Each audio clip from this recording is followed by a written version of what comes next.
What we do here is go back.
Marec už v našej škole tradične patrí oslave Svetového dňa vody.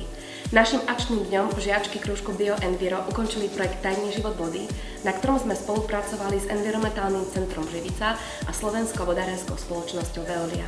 Rôznymi aktivitami sme deťom pripomenuli, že šetriť vodou neznamená len šetriť vodou ako takou, napríklad pri umývaní zubov, ale aj šetriť všetkým, čo si kupujeme, konzumujeme alebo používame. Vtipnou formou sme si pripravili ekodivadielko, aby aj najmenší pochopili, že vodou treba šetriť.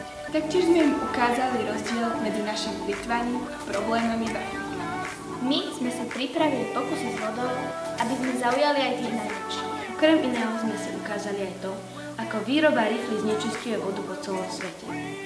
Teda by sme sa mali snažiť žiť menej konzumným spôsobom života, aby sme chránili vodu, ktorá je pre nás tak dôležitá. Naším cieľom bolo zvýšiť povedomie detí o vode a o spôsobe jej šetrenia.